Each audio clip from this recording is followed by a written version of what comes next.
బంగారం, బ్యాంకులు, ఇతర ప్రైవేటు సంస్థల్లో ఉన్న విడిపించి కొనబడును. కొమ్మూరి గోల్డ్, ఆంధ్ర మరియు Telangana. Welcome back views, welcome back to RTC cross roads. ఈరోజు ధనుష్ 50th పిక్చర్ రాయన్.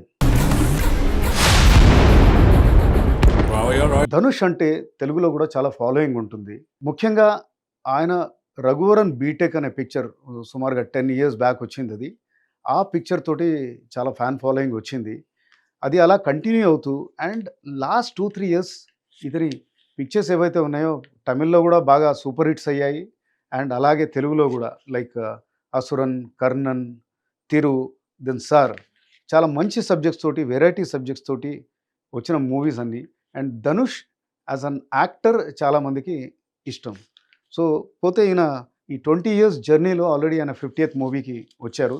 ఈ సినిమాలో ఆయన 3 రోల్స్ ప్లే చేశాడు. ఒకటి యాక్టర్, ఇంకోటి డైరెక్టర్, ఇంకోటి రైటర్. అయితే క్విక్గా ఈ సినిమా ఎలా ఉందో చెప్పాలంటే డిసప్పాయింట్ చేస్తుంది. షూర్గా సినిమా బాగున్నా కానీ ఓవరాల్గా డిసప్పాయింట్మెంట్ అయితే ఉంటుంది. బికాస్ యాక్టర్గా చాలా బాగా చేశాడు ధనుష్, దాంట్లో ఏమీ ఎలాంటి క్వశ్చన్ లేదు. సేమ్ ఎలాగైతే మనకు దాంట్లో చూస్తాము, అసురన్లో చూస్తాము, అలాంటి ఇంటెన్సిటీ తోటే, అంటే తన కుటుంబం కోసం పడే తపన. ఈయనకి హీరోయిన్ కూడా ఉండదు, ఒకటే ఒక టోన్లో ఈ సినిమాని చాలా బాగా క్యారీ చేశాడు. అలాగే డైరెక్షన్ కూడా బ్రహ్మాండంగా ఉంది. షార్ట్ డివిజన్ అయితే ఏమైతే ఉందో, లేకపోతే ప్రొడక్షన్ డిజైన్, ఫోటోగ్రఫీ, వేరియస్ డిపార్ట్మెంట్స్ని బాగా తను ఈ సినిమాని ఎలివేట్ చేయడానికి, ఉన్నంతలో దాన్ని ఎంగేజ్ చేయడానికి చాలా బాగా ప్లే చేశాడు ఆ రోల్. ఈ సినిమా రైటింగ్ వీక్గా ఉందని చెప్పాను ఎందుకంటే ఈ సినిమా ధనుష్దే వేరే పిక్చర్ తోటి చాలా సిమిలర్గా ఉంటుంది, అసురన్ తోటి చాలా సిమిలర్గా ఉంటుంది. అసురన్ సినిమాలో ధనుష్ ఒక ఫాదర్ రోల్ ప్లే చేస్తాడు. ఒక చిన్న ఫార్మర్, చిన్న కుటుంబం, 4-5 ఎకరాల చిన్న రైతు, బక్క రైతు. అయితే అలాంటి వాడికి ఎవరితోటి ఏ గొడవ ఉండదు.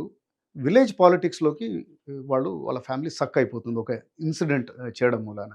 సో ఆ సిచ్యువేషన్లో తను ఏంటంటే ప్రాణాల మీదకి వచ్చేసరికి, ఫ్యామిలీ మీదకి వచ్చేసరికి ఎలా రివోల్ట్ అవుతాడు. ఒక సామాన్యుడు జస్ట్ పుష్ చేస్తే ఆ సామాన్యుడిలాగా ఉండడు, ఆయనలో ఉన్న వాయిలెంట్ మనిషి బయటకు వస్తాడనేది దాంట్లో చాలా బాగా చూశారు. అందులో ఎమోషన్స్ అవి స్ట్రాంగ్గా ఉన్నాయి. Screen play was very good, very gripping ఉండింది.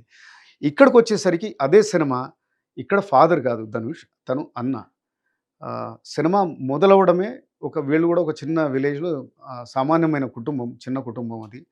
వాళ్ళ అమ్మ నాన్నలు, ఈయనకి 2 తమ్ముళ్ళు ఉంటారు, ఒక చెల్లెలు అప్పుడే పుడుతుంది, జస్ట్ నెలల పాప తను.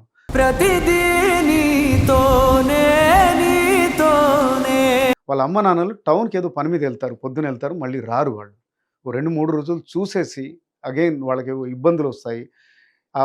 వాళ్ళ తమ్ముళ్ళని, వాళ్ళ చెల్లిని కాపాడుకోవడానికి కోసం ఈయన టౌన్కి వెళ్ళిపోతాడు. టౌన్లో ఎలా కష్టపడతాడు అండ్ అంచెలంచెలుగా ఒక చిన్న హోటల్ ఓనర్ అవుతాడు అతను. స్టిల్ వాళ్ళు మామూలు కుటుంబంగానే ఉంటారనమాట.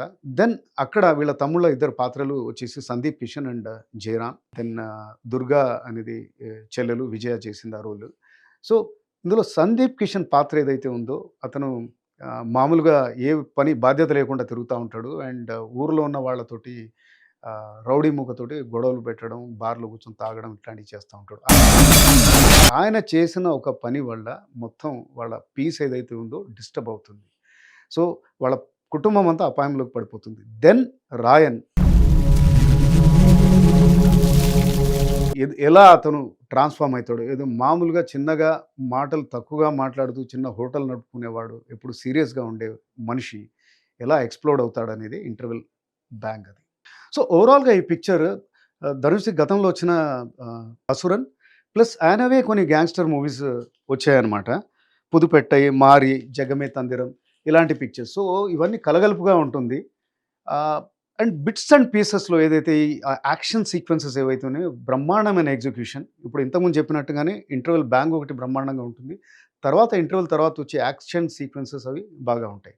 అండ్ ఆర్టిస్ట్ పర్ఫార్మెన్సెస్ వరకు వస్తే ధనుష్ నో డౌట్ మొత్తం సినిమా అంతా తనుగా ఉండి అండ్ ప్రేక్షకుల్ని, ఆయన ఫ్యాన్స్ని ముఖ్యంగా బాగా ఎంగేజ్ చేస్తారు ఆయన. దాని తర్వాత నెక్స్ట్ మంచి రోల్లో చేసింది సందీప్ కిషన్, బ్రహ్మాండంగా చేశాడు. Will get a good name for this. And చెల్లెలు పాత్ర చేసిన విజయ ఎవరైతే ఉన్నదో, దుర్గా పాత్ర చేస్తుంది. అండ్ తను ఇంటర్వెల్ తర్వాత ఈ సినిమాకి చాలా ఆయుపట్టు సమ్ గూస్ బంప్ మూమెంట్స్ ఉంటాయి ఇంటర్వెల్ తర్వాత. అండ్ దెన్ ఇక్కడ యాక్చువల్‌గా చెప్పాలంటే 2 సెంటిమెంట్స్ బాగా వర్కౌట్ అయ్యాయి. Brother and sister sentiment. ఇంకొకటేంటంటే వీళ్ళకొక గాడ్ ఫాదర్ ఉంటాడు. అదే ఆ రోల్ ఈయన బ్రదర్ చేశారు. Selvaraghavan who was a director for Raghuvaran BTech. తను వీళ్ళ ఫ్యామిలీకి గాడ్ ఫాదర్ లాగా ఉంటుంది. ఆ రిలేషన్‌షిప్ ఏదైతే చూయిస్తారో చాలా బాగా ఆ రైటింగ్ అక్కడ బావుంది. పోతే ఇంతకుముందు చెప్పినట్టుగానే రైటింగ్ ఎక్కడైతే వీక్ ఎలా ఉంటుందంటే ఈ పేరెంట్స్ వీళ్ళని వదిలేసి వెళ్ళిపోతారు. వాళ్ళు ఏమయ్యారు? ఎక్కడ? అది అది అక్కడ వాళ్ళకొక ఆపర్చునిటీ ఉండింది. దాన్ని మళ్ళీ ఎక్కడో కనెక్ట్ చేస్తే బ్రహ్మాండంగా గ్రిప్పింగ్‌గా ఎమోషనల్ అది వచ్చేదనమాట. ఒక ఒక మంచి ఫీల్ వచ్చేది. అలాగే ప్రకాష్ రాజ్ క్యారెక్టర్ ఒక ఇన్వెస్టిగేటివ్ పోలీస్ ఆఫీసర్ ఉంటాడు. ఏదైతే మనము 'అతడులో' చూసామో అలాంటి సిమిలర్‌గా అలాంటి పాత్రే. కానీ అది కూడా వీక్ రైటింగ్ తోటి ఆయన ఎందుకు అంటే అడపాదడపా కనబడతా ఉంటారు. ఆయన రోల్ అయితే బానే ఉంది గానీ, దాన్ని ఇంకా బాగా ఎక్స్‌టెండ్ చేసి ఈ దీంట్లో ఇంటెన్సిటీ ఆర్ టెన్షన్ తీసుకొచ్చడానికి ఆస్కారం ఉండింది. దెన్ ఆల్సో ఈ తమ్ముళ్ళు ఎవరైతే ఉన్నారో వాళ్ళు ఎందుకు అలా వెన్నుపోటు పొడుస్తారో, లేకపోతే ఎందుకు అలా సడెన్‌గా ద్రోహం చేస్తారో అనేది కూడా దానికి ఒక సరైన కారణం లేదు. సో, ఇంటర్వెల్ తర్వాత చాలా ఫ్లాస్ ఉంటాయి. ఇట్లా రైటింగ్ పరంగా ఫ్లాస్ ఉంటాయి. But what works for this film still 2.5 rating ఎందుకు ఇచ్చానంటే almost 1.5 rating is for Dhanush performance. And background score AR రెహమాన్‌ది చాలా కాలం తర్వాత బ్రహ్మాండంగా అంటే బ్రహ్మాండంగా ఉంది. దెన్ పీటర్ హెయిన్స్ స్టంట్స్ అవి చాలా బాగా కొరియోగ్రాఫ్ చేశారు. దెన్ ఇవే ఈ సినిమాని ఐ మీన్ వాచబుల్‌గా అంటే బిట్స్ అండ్ పీసెస్‌లో వాచబుల్‌గా చేస్తాయి. Thanks for viewing this. See you soon. #1 digital network మనం టీవీలో యాడ్స్ ఇవ్వాలనుకుంటున్నారా? ఇంకెందుకు ఆలస్యం? డెవలప్మెంట్ మీది, ఆ బాధ్యత మాది. వెంటనే ఈ నెంబర్కి కాల్ చేయండి.